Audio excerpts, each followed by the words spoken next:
Les enzymes, bilan des connaissances.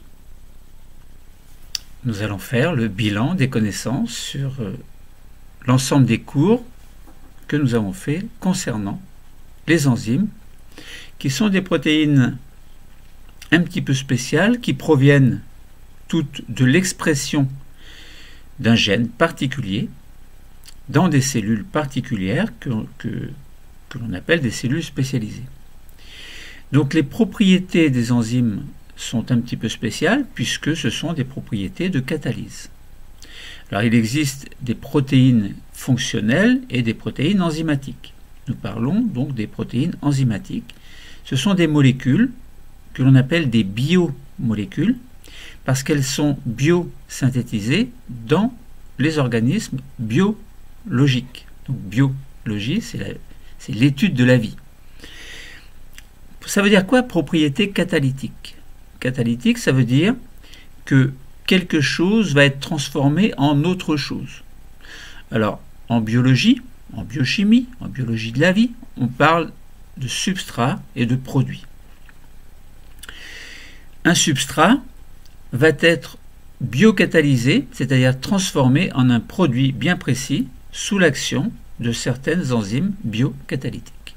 Autrement dit, on a S donne, alors S plus E, substrat plus enzyme, donne un complexe enzyme-substrat qui va donner lui-même, une fois que le substrat est transformé en un produit, un complexe enzyme-produit, puis le produit va être libéré et l'enzyme également, sans qu'elle ne soit transformée, et ainsi cette enzyme peut biocatalyser un autre substrat en un produit. Donc parmi les protéines qui interviennent dans ce que l'on appelle la réalisation du phénotype, le phénotype c'est le résultat de l'expression directe d'un gène dans le cas du phénotype moléculaire, c'est-à-dire de la protéine, et dans ces conditions la protéine enzymatique, donc un enchaînement d'acides aminés, et une protéine enzymatique a une structure tridimensionnelle, possédant un site catalytique qui va permettre au substrat de venir se fixer. Donc, il y a un site de fixation, et au niveau de ce site de fixation, pas très loin en tout cas, toujours dans ce site que l'on appelle le site actif, qui possède ce site de fixation et également ce site de biocatalyse, eh bien, l'objectif sera atteint lorsque, enfin, entre guillemets pour la cellule, lorsque l'enzyme aura biocatalysé la transformation du substrat en produit. Donc les enzymes constituent un groupe qui est très important. Ce sont des molécules qui sont impliquées dans pratiquement toutes les réactions biochimiques. Alors la biochimie, c'est la chimie du vivant, en fin de compte. Bon. Donc l'équipement enzymatique dont bénéficie ou non un organisme est donc très important, déterminant pour l'établissement de son phénotype. Alors, je vous ai dit phénotype moléculaire lorsqu'il s'agit du phénotype directement établi à partir du génotype, et ensuite ce phénotype moléculaire, qui est une protéine enzymatique, eh bien, va agir au sein d'une cellule. On parlera alors de phénotype cellulaire, et l'ensemble des cellules d'un tissu, d'un organe, etc., va constituer le phénotype que l'on voit à une échelle plutôt macroscopique. Donc, vous voyez, on part du génotype pour arriver au phénotype. Le phénotype est divisé en trois parties: phénotype moléculaire, phénotype cellulaire, phénotype macroscopique. Et l'organisme fonctionne comme ça. Ça veut dire que l'expression du génotype donne toujours un phénotype. Et le phénotype ultime, eh bien, c'est l'organisme vivant tel que vous percevez autour de vous, tous les êtres vivants, qu'il s'agisse des plantes ou des animaux. Alors, essayons de mieux comprendre ce rôle concernant d'abord les caractéristiques de la catalyse enzymatique. Quelles sont les caractéristiques de la catalyse enzymatique? D'abord, il faut qu'il y ait une catalyse. Voilà. Quand on parle de catalyse enzymatique, il faut qu'il y ait une catalyse. C'est la logique des choses. il faut que ce catalyseur, cette enzyme, en fait, ait certaines propriétés bien spécifiques. Et il faut que cette spécificité concernant la catalyse enzymatique soit bien reconnue, en fait, pour que l'on prenne conscience que chaque enzyme va agir de manière très spécifique. Pourquoi est-ce qu'il faut qu'il y ait une catalyse dans les réactions biochimiques? Si vous prenez par exemple, vous prenez du pain, vous posez le pain sur la table. Vous asseyez, vous prenez une chaise et vous le regardez. Et vous voudriez qu'il se transforme en toute petite molécule que l'on appelle le glucose. Alors vous regardez, qu'est-ce qui se passe? Il ne se passe rien. Vous pouvez attendre très très longtemps. Voilà, il va arriver un moment où sur ce pain, il y a des moisissures qui vont apparaître, etc. Puis il va y avoir tout doucement une dégradation, mais peut-être qu'il vous aura fallu quelques mois avant que ce phénomène se passe et avant que le pain disparaisse complètement sous l'effet d'autres micro-organismes qui vont manger, entre guillemets, ce pain. Bon. Donc ça veut dire que si vous voulez transformer, par exemple, du pain donc qui est de l'amidon, en fin de compte, donc un polymère un polymère de glucose, eh bien ça veut dire que il va falloir qu'il se passe quelque chose, que vous agissiez vous-même. Alors vous allez prendre un couteau, vous allez couper en 1000 morceaux, mais ça ne suffit pas. Eh bien l'organisme a mis au point, l'évolution a mis au point donc des cellules, dans les cellules spécialisées, des enzymes qui vont permettre de transformer l'amidon en glucose. Dans ce cas-là, par exemple, si vous prenez du pain, vous le mettez dans un tube à essai, etc. Alors juste 30 secondes, je vais fermer la porte. J'arrive.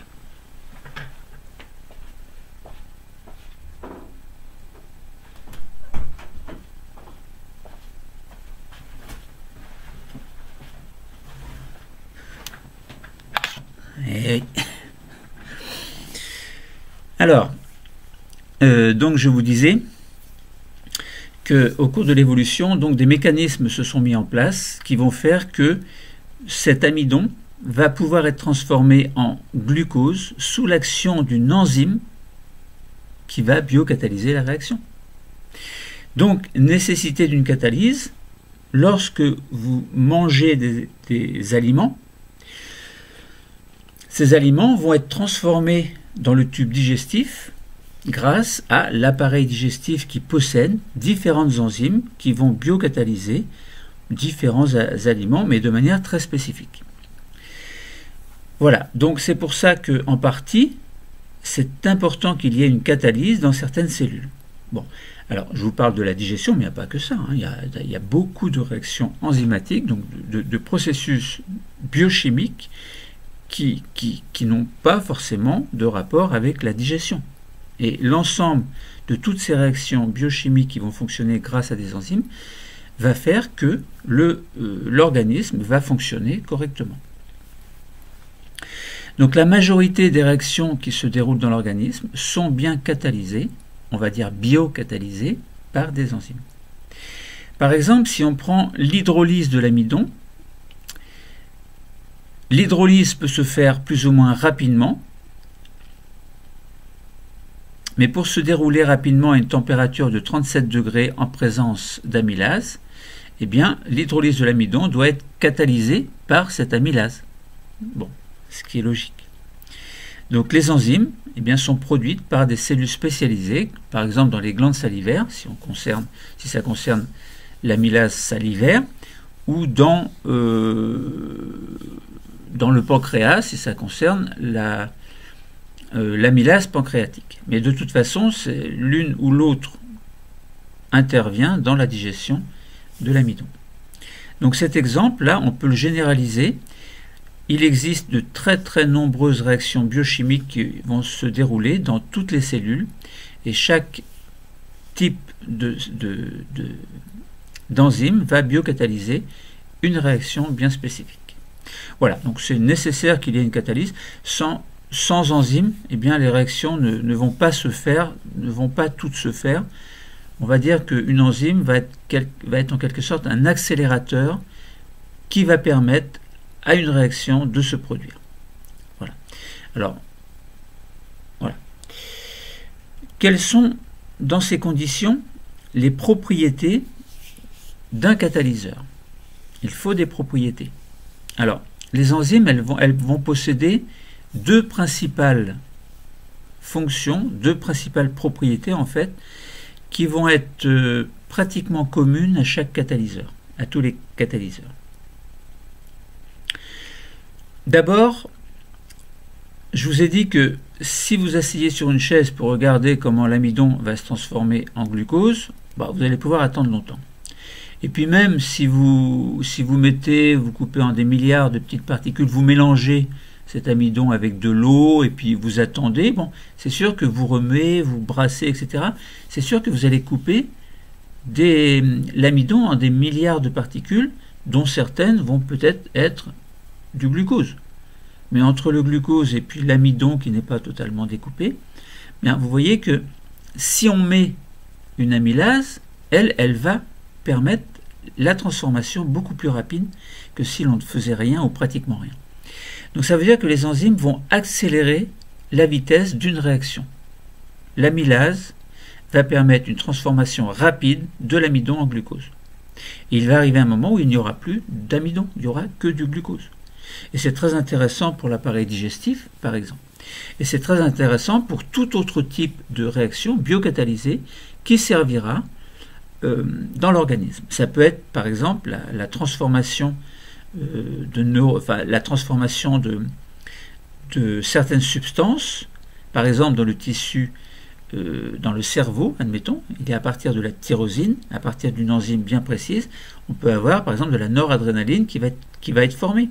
Vous voyez que là, ça n'a pas de rapport avec la digestion, mais c'est quand même une réaction qui est biocatalysée par une enzyme. Donc, propriété fondamentale de tout catalyseur, premièrement, c'est d'accélérer une vitesse de réaction. Deuxièmement, cette enzyme va participer à la réaction, mais elle n'apparaît pas dans le bilan final de la réaction.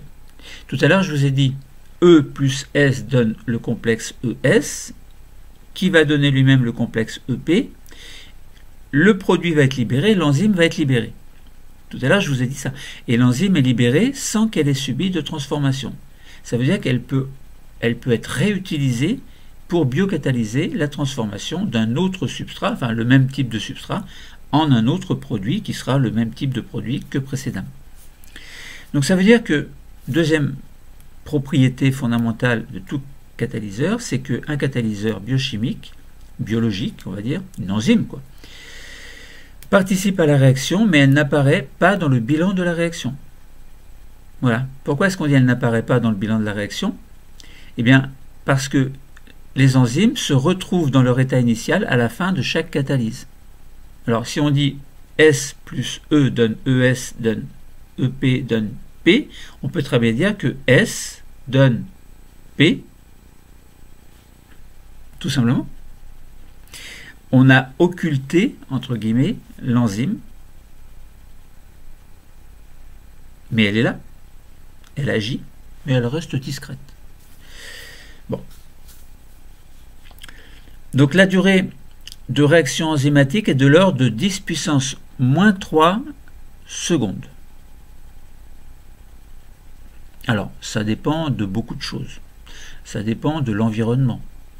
Parce qu'une enzyme à 0 degré ne va pas agir de la même façon qu'à 37 degrés. 37 degrés, c'est la température du corps.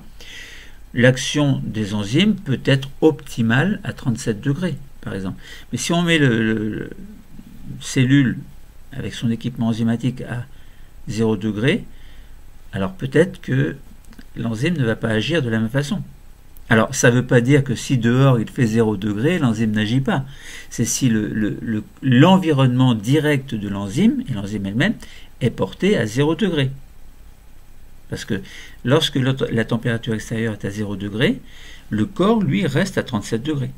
Parce qu'il y a un mécanisme qui fait qu'il y a une régulation de la température. On a une thermorégulation. Donc attention à ne pas confondre. Bon, bref, c'est une parenthèse. Donc après l'intervention des enzymes au cours de la réaction, eh bien, elles conservent leurs propriétés et vont se trouver disponibles pour catalyser de nouvelles réactions, comme je vous l'ai expliqué. Donc en une seconde, une molécule d'enzyme est ainsi capable de catalyser 1000 réactions chimiques. Vous voyez, 1000 réactions chimiques en une seconde.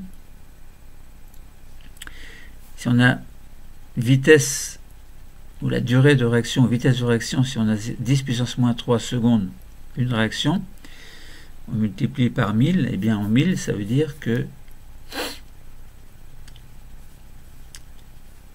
on a beaucoup de réactions chimiques qui peuvent se faire. Voilà, donc, et là, c'est ce qui nous permet de mettre de faibles concentrations d'enzymes lorsque l'on veut biocatalyser un substrat en un produit. Si on veut le faire en laboratoire, admettons. On n'a pas besoin de mettre beaucoup d'enzymes, puisque l'enzyme fait sa réaction, puis elle est libérée. Bon, et puis elle recommence, etc. Donc il n'y a pas besoin d'avoir beaucoup de molécules. Donc moi je suis fasciné pour savoir qu'en une seconde, une molécule d'enzyme peut catalyser 1000 réactions chimiques. C'est fascinant. Maintenant, on a dit tout à l'heure, il y a des propriétés du catalyseur. Hein. Les deux propriétés principales, je rappelle, c'est accélérer la vitesse de réaction. Et ensuite, elle n'apparaît pas dans la réaction, dans le bilan final de la réaction, et toutes les enzymes se retrouvent dans leur état initial. Bon. Ensuite, nous avons dit qu'il y a une spécificité de la catalyse enzymatique. Ça veut dire quoi ? Ça veut dire, alors je vous ai parlé un petit peu tout à l'heure, dire dans l'enzyme il y a un endroit que l'on appelle le site actif qui va permettre de fixer le substrat, de le bloquer en quelque sorte grâce à des propriétés de certains acides aminés qui sont pris dans cette structure tridimensionnelle, et puis d'autres acides aminés qui n'ont pas le rôle de fixateur vont pouvoir transformer ce substrat en produit. Et là, on a donc une spécificité d'action. Autrement dit, une enzyme, grâce à son site actif, peut fixer, donc on a une spécificité d'action fixatrice et une spécificité d'action pour transformer un substrat en un produit. On a bien là ce que l'on appelle une double spécificité. Donc, un substrat, on appelle substrat une molécule de l'enzyme dont l'enzyme va catalyser une réaction. Souvent, cette enzyme ne peut agir que sur un substrat bien spécialisé, donc on parle de spécificité, parce que lorsque je vous ai dit il y a une fixation du substrat, mais la fixation, elle est spécifique à l'enzyme. Ça veut dire que, par exemple, une hydrolase, ou par exemple l'amylase, pour reprendre l'exemple de l'amylase, elle peut fixer de l'amidon, mais elle ne fixera pas l'équivalent d'un morceau de viande, par exemple. Ça ne marchera pas. Là, à ce moment-là, il faut faire appel à une autre enzyme qui aura une action pour digérer une protéine, puisque de la viande, c'est de la protéine. Donc, une enzyme ne peut agir que sur un substrat bien déterminé et pour un seul type de réaction. Les enzymes, on a dit, il y a bien une double spécificité. Donc, il y a une grande diversité d'enzymes qui sont indispensables pour catalyser toutes les réactions biochimiques de l'organisme entier, ce qui permet à l'organisme entier de pouvoir vivre correctement.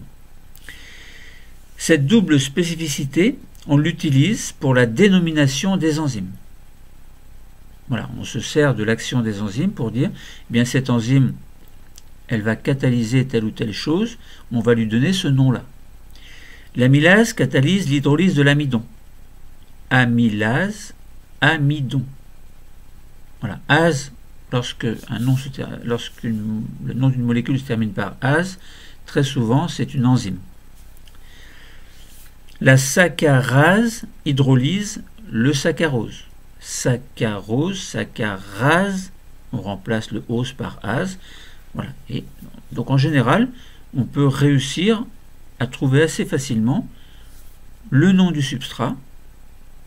Alors peut-être pas le nom du produit, mais le nom du substrat en tout cas. Et la nature des réactions chimiques catalysées constitue un critère essentiel de classification des enzymes, évidemment. Donc on distingue par exemple l'ensemble des hydrolases qui vont dissocier quelque chose sous l'action de l'eau. Hydrolase. Les polymérases vont associer certains substrats en une chaîne. C'est un peu l'équivalent de la transformation, c'est un peu l'opposé, entre parenthèses, de la transformation de l'amidon, qui est un polymère de glucose, en un glucose. Là, c'est le contraire. On prend par exemple un glucose et on le met dans de l'amidon qui est déjà polymérisé. On rajoute un glucose à l'amidon. Donc on fait bien. Ce serait bien l'action d'une polymérase qui va fixer le glucose sur de l'amidon. Et c'est le contraire à ce moment-là de la digestion. Digestion, c'est catabolisme. Et puis polymérisation, c'est anabolisme. On fabrique quelque chose ou on détruit quelque chose. Ça rappelle certaines lois de l'univers, ça. Bon. Donc on distingue les hydrolases qui dissocient par action de l'eau, les polymérases qui associent en chaîne et les synthétases qui vont effectuer des liaisons. Par exemple, on a des transférases qui vont transférer un substrat d'un endroit à un autre, etc. Bon. Donc je pense que vous avez bien compris que c'est très important de connaître le rôle des enzymes. On avait parlé de la nécessité d'une catalyse. On a parlé des propriétés d'un catalyseur, donc deux propriétés essentielles communes à tous les catalyseurs. Une spécificité de la catalyse enzymatique avec spécificité de fixation et spécificité d'action. Alors, maintenant essayons de voir, de discuter un petit peu plus de l'interaction entre le substrat et son enzyme, ou entre l'enzyme et son substrat. Vous allez dans n'importe quel sens, c'est la même chose. Alors, nous allons parler donc on va voir que les enzymes sont des molécules qui font partie du monde de la biologie. Enfin, dans la biologie, il y a le mot bio. Eh bien, les enzymes fabriquées par des êtres vivants biologiques, en fait, eh bien, ces enzymes vont être des biomolécules. Il va y avoir la formation, comme je vous en ai parlé un petit peu tout à l'heure, d'un complexe enzyme-substrat. Et on va comprendre que la structure de l'enzyme, elle va déterminer les spécificités de l'enzyme, notamment spécificité de fixation et d'action. Et puis nous allons discuter un petit peu de la cinétique enzymatique. Tout à l'heure nous avons dit que pour qu'une réaction se fasse, 10 puissance moins 3 pour une réaction, donc 1000 réactions en une seconde. C'est phénoménal. Donc dans cette partie concernant l'interaction enzyme-substrat, parlons déjà des enzymes en termes de molécules, biomolécules, entre guillemets. Ce sont des biomolécules. Les enzymes sont des molécules qui sont fabriquées par les êtres vivants eux-mêmes. C'est pour ça qu'on dit que ce sont des biomolécules. Alors la plupart des enzymes sont des protéines, c'est-à-dire un assemblage d'acides aminés qui provient de l'expression d'un gène bien particulier. Donc une enzyme, c'est un enchaînement primaire d'acides aminés qui sont toutes reliées les uns aux autres par des liaisons peptidiques. Alors, la liaison se fait au cours de la traduction d'un ARN messager en protéine. La protéine, c'est bien le phénotype moléculaire. Et le gène concerné en question, c'est bien ce qu'on appelle le génotype. Voilà. C'est pour ça qu'on part du génotype pour aller au phénotype, d'abord moléculaire. Et ce phénotype moléculaire va s'exprimer concernant une enzyme par le fait que cette enzyme, justement, est donc une protéine biologique, entre parenthèses, c'est une bioprotéine. C'est une bioprotéine, c'est une enzyme, quoi. Voilà. Alors, donc les acides aminés sont tous reliés les uns aux autres selon une structure primaire, donc un enchaînement pur et simple de 1 jusqu'à 2, 3, 4, jusqu'à 1000 des fois. Bon. Et ensuite, il va y avoir un réarrangement spatial selon les propriétés des acides aminés qui fait que dans les cellules, on n'a pas de longues chaînes linéaires d'enzymes, mais plutôt des paquets, des petites pelotes de quelque chose dans lesquelles il y a un site actif, et tout ça, ce sont des acides aminés qui sont reliés les uns aux autres et qui ont donné à l'enzyme spécifique une conformation bien précise, tridimensionnelle. Donc les acides aminés qui constituent cette chaîne vont avoir des propriétés bien entendu différentes, puisqu'on a une vingtaine d'acides aminés et tous n'ont pas les mêmes propriétés. Certains acides aminés sont neutres, d'autres sont acides, d'autres sont basiques, et d'autres ont d'autres propriétés en relation avec leur cycle aromatique, etc. Bon, formation de liaisons hydrogène, formation de liaisons covalentes, formation de ponts disulfure, etc. Donc, vous voyez, donc chaque acide aminé a ses propriétés bien particulières, et ces propriétés font que l'enzyme va avoir une action bien particulière au niveau de ses sites de fixation. Donc je vous ai dit, on peut avoir des liaisons hydrogènes, on peut avoir des interactions ioniques entre acides aminés, donc de charges différentes, on peut avoir des ponts disulfure, des liaisons covalentes entre atomes de soufre, par exemple, donc ce sont les ponts disulfure, qui appartiennent à autant d'acides aminés différents. Et ces liaisons vont entraîner, comme je vous l'expliquais, donc le repliement de la chaîne primaire, de la séquence primaire, en une forme tridimensionnelle de la protéine, donc de l'enzyme, donc de la biomolécule. Alors, on avait parlé de formation d'un complexe enzyme-substrat.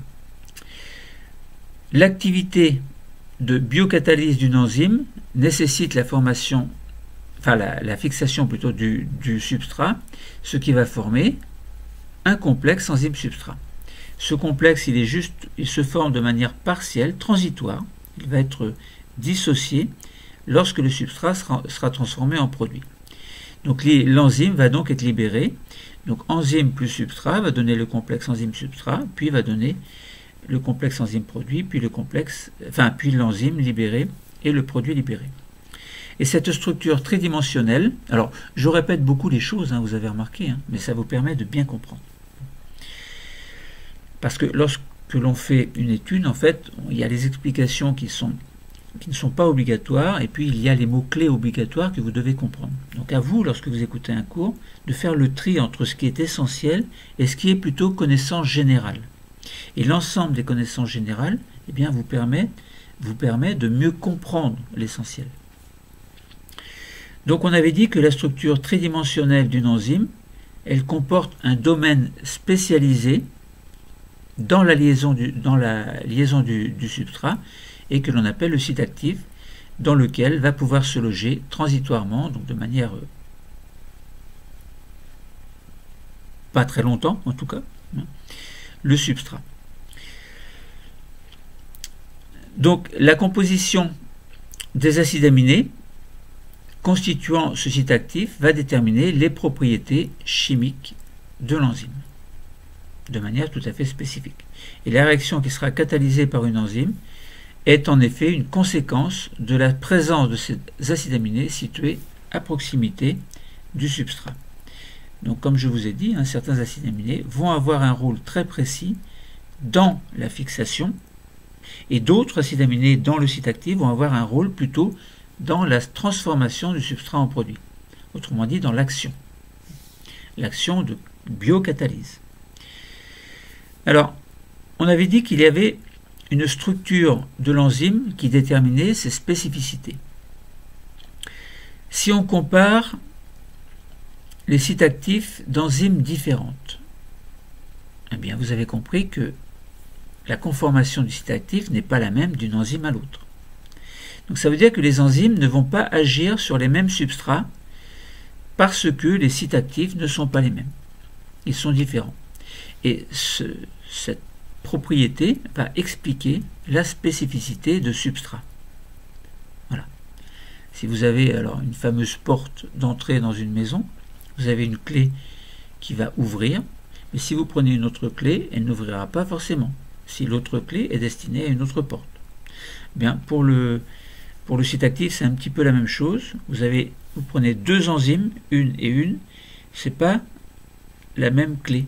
C'est pas le même site actif. Donc le substrat va se fixer sur l'un et pas sur l'autre. Il faudra un autre substrat pour se fixer sur le deuxième site catalytique.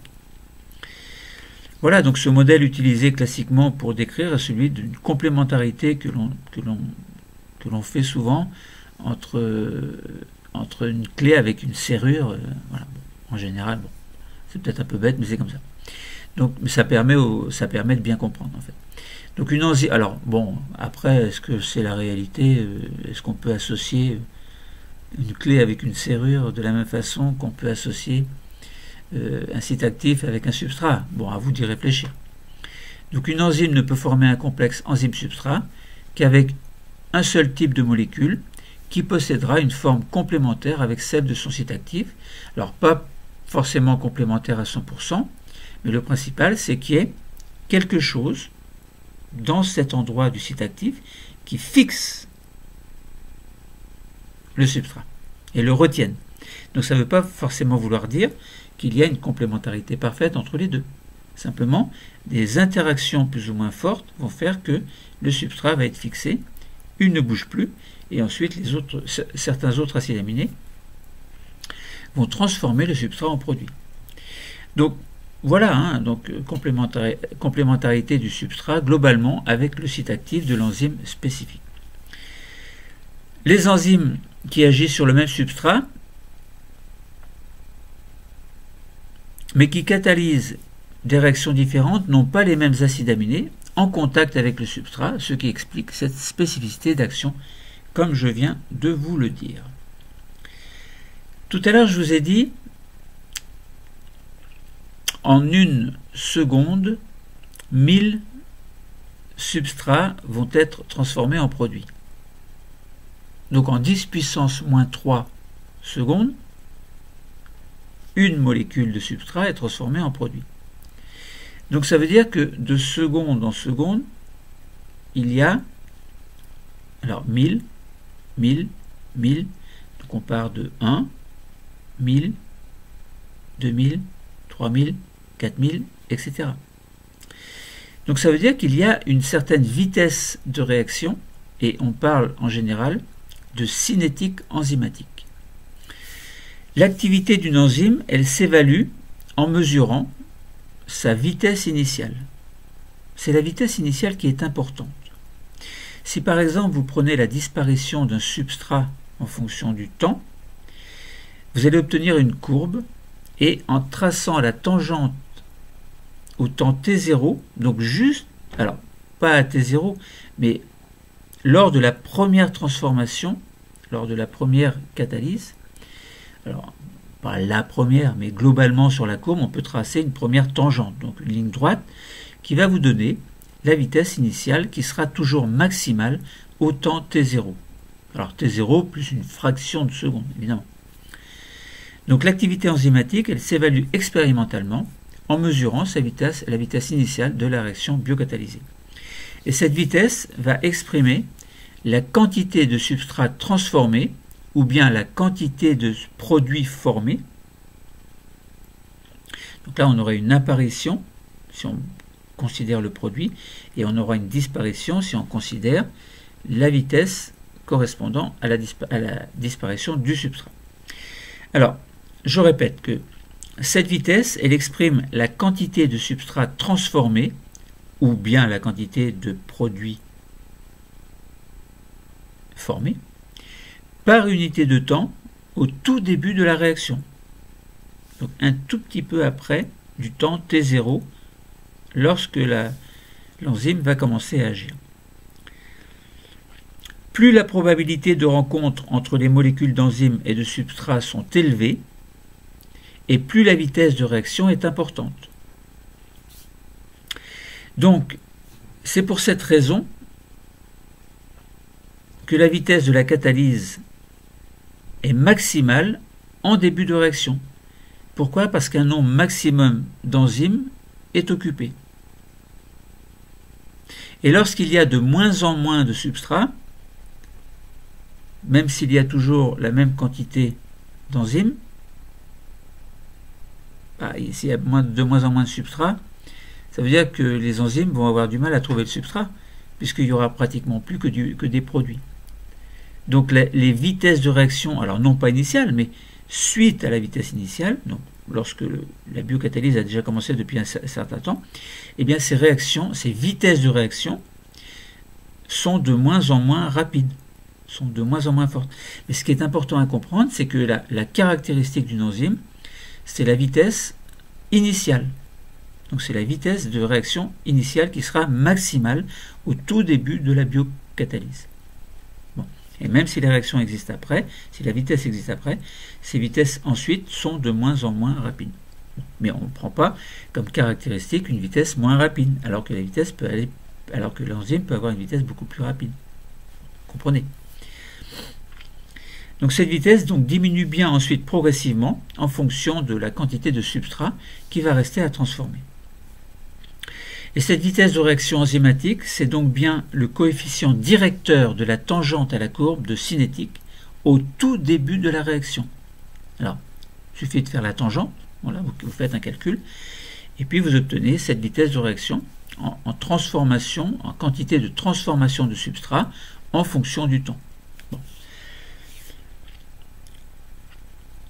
Alors, cette vitesse de catalyse enzymatique va dépendre de très nombreux facteurs, évidemment. Tout à l'heure, je vous ai dit, si vous mettez votre enzyme à 37 degrés et une autre à 0 degré, mais l'enzyme à 0 degré avec son environnement à 0, je ne parle pas de l'enzyme de la température extérieure à 0 degré où le corps reste quand même à 37. Si le corps est à 37, même si dehors il fait 0 degré, votre environnement enzymatique restera à 37 degrés. Mais si vous faites varier la température, ça veut dire que les enzymes vont avoir une action plus ou moins importante. De même, si vous faites varier le pH, vous allez avoir des réactions qui vont pouvoir se faire à pH acide, d'autres qui ne se feront pas à pH acide. Certaines réactions vont se faire à pH neutre, d'autres à pH basique.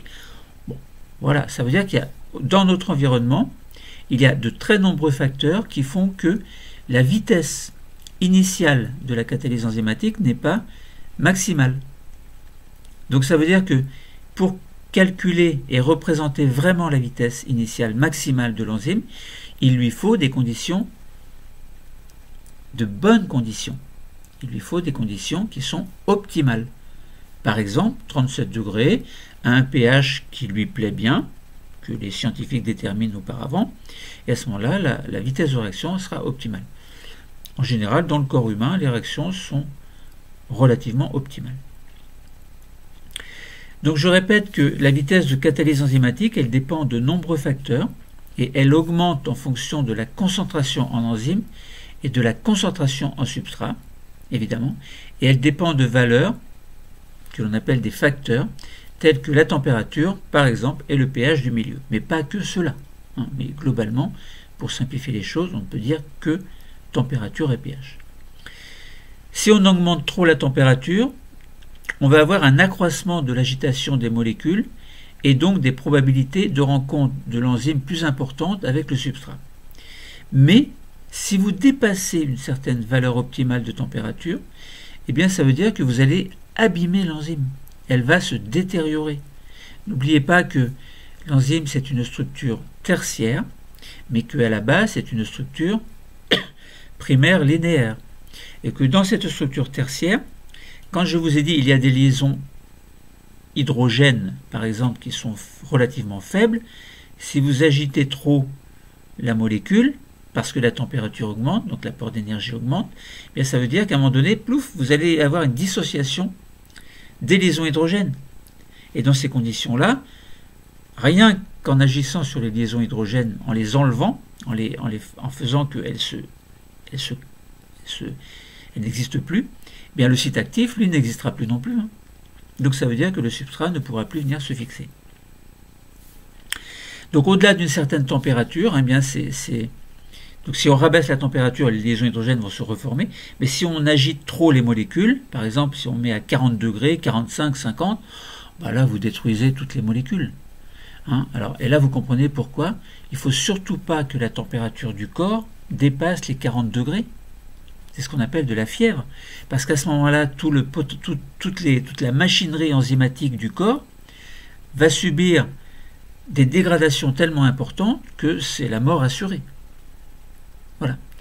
Donc, l'histoire de température lorsqu'on est malade, hein, c'est un sujet à discuter, et je n'en parlerai pas aujourd'hui. Hein, mais c'est pas parce qu'on est à 38 degrés qu'il faut se précipiter pour faire baisser la température. Quelquefois, c'est bénéfique d'avoir une température à 38. Mais si vous montez tout de suite à 40, là, c'est urgence médicale absolue. Voilà. Surtout chez les enfants. Bon, voilà. Hein, pour la cinétique enzymatique, hein, vous avez vu qu'elle dépend de très nombreux facteurs. Et que, donc, concernant l'interaction enzyme-substrat, hein, vous vous souvenez qu'on avait bien parlé, on avait dit que les enzymes sont des biomolécules, c'est-à-dire des molécules fabriquées par le vivant, par des cellules vivantes, donc ce sont bien des biomolécules. Nous avons parlé du complexe enzyme-substrat avec une spécificité du substrat, et puis structure de l'enzyme qui détermine ses spécificités, hein, donc il y a une conformation qui est bien précise du site actif, et qui permet de comprendre qu'il y a une complémentarité substrat avec le substrat.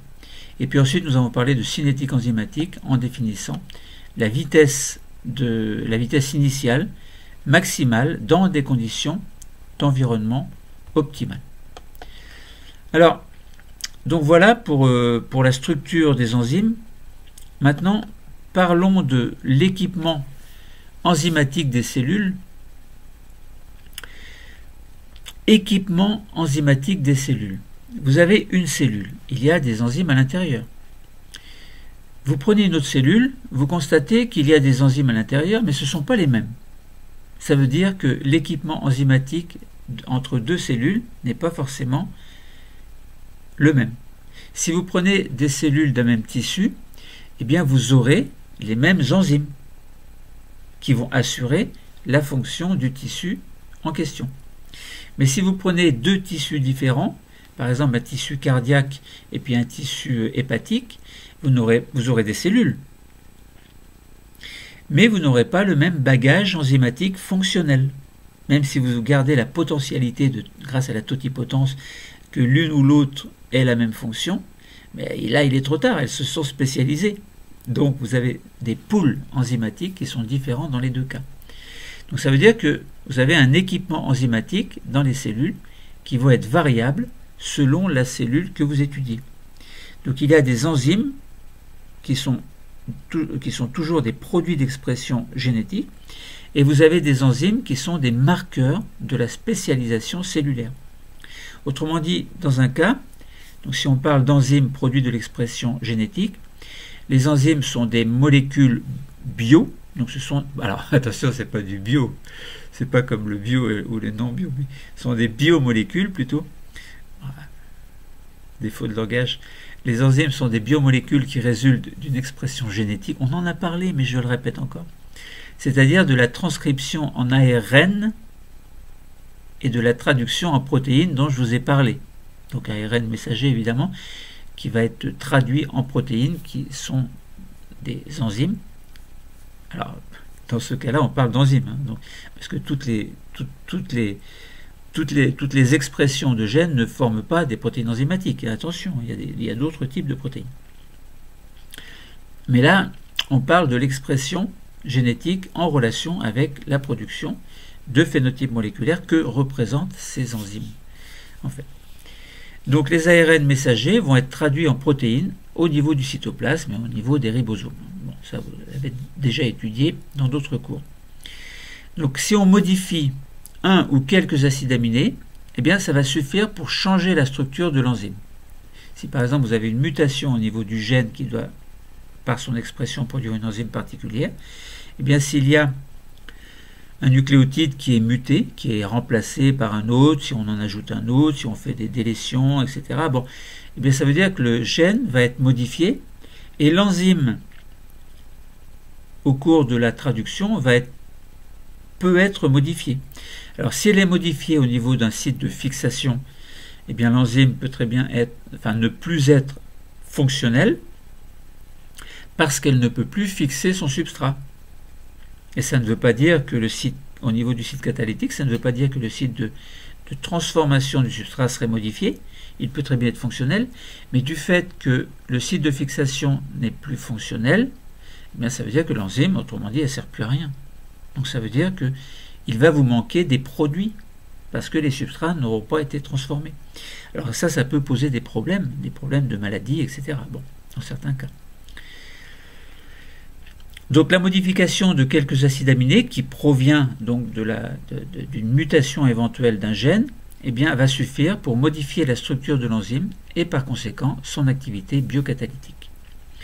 Donc ainsi, suite à une ou des mutations, donc la chaîne d'acides aminés, la chaîne primaire d'acides aminés, puis ensuite la conformation en structure tridimensionnelle, donc cette chaîne va être modifiée et donc l'enzyme n'aura plus son action optimale, enfin, ou peut-être n'aura plus du tout d'action. Quelquefois, donc l'enzyme présente un site actif qui est différent et exerce son action sur un autre substrat. Ça veut dire que, au lieu qu'elle ait son substrat d'origine qui sera transformé en produit, elle vient prendre un autre substrat. Alors, point de vue évolution, c'est un peu comme ça que les choses ont dû se mettre en place. Bon.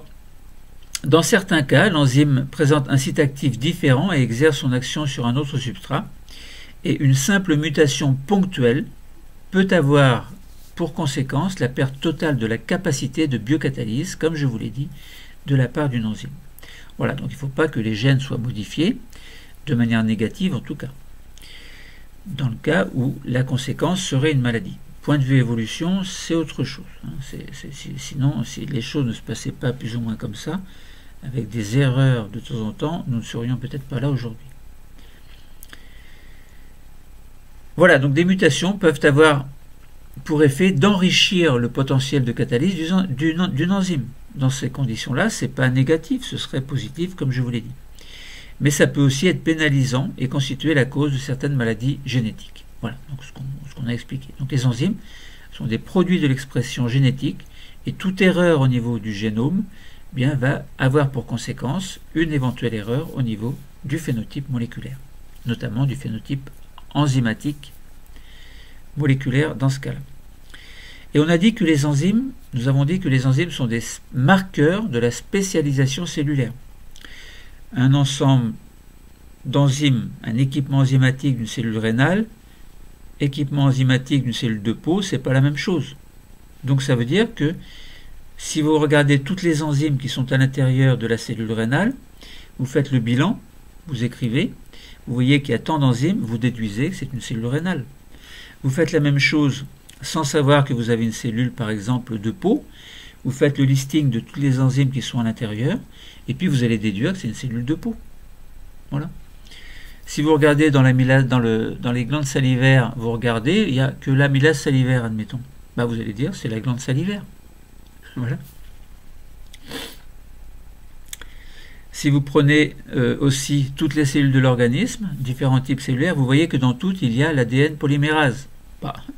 Ça veut dire que cette enzyme est impliquée dans la réplication semi-conservative de toutes les cellules. Et donc présente dans la majorité des organes, pour ne pas dire tous les organes.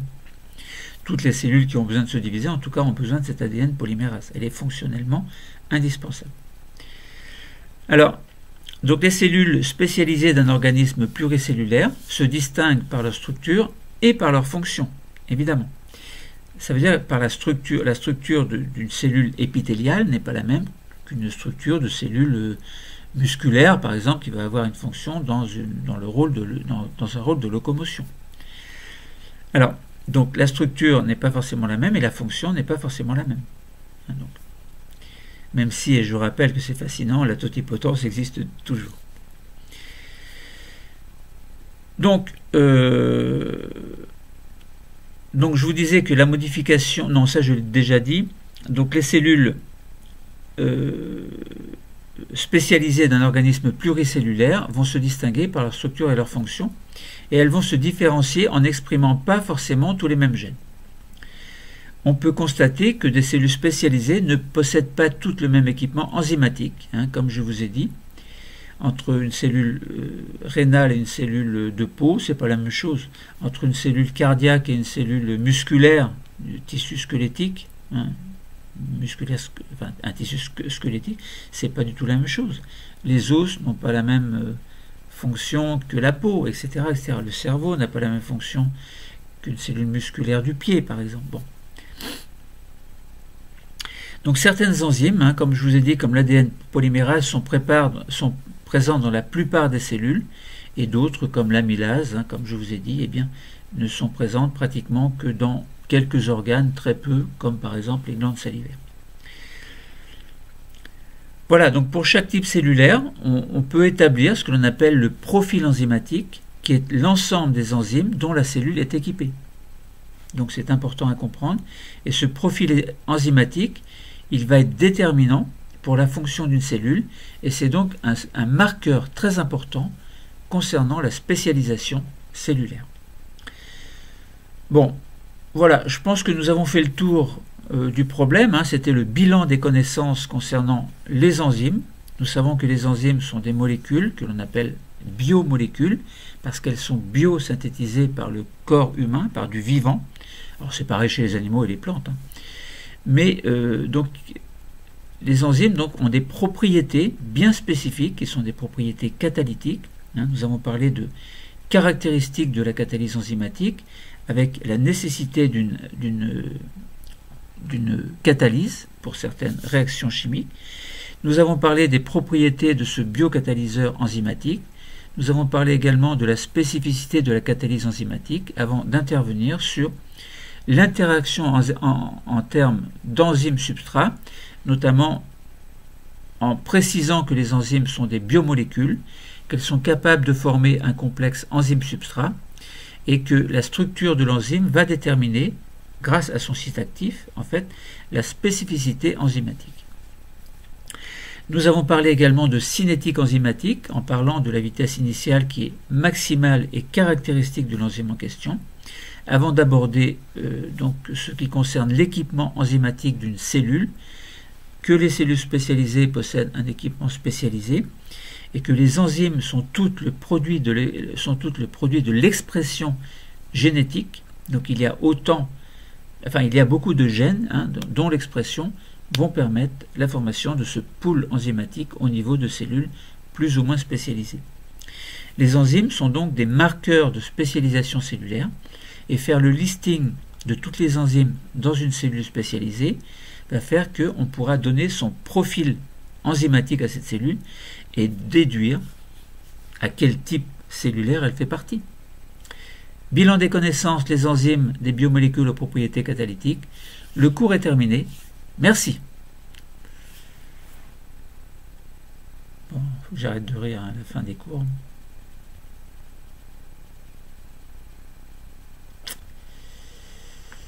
Et voilà.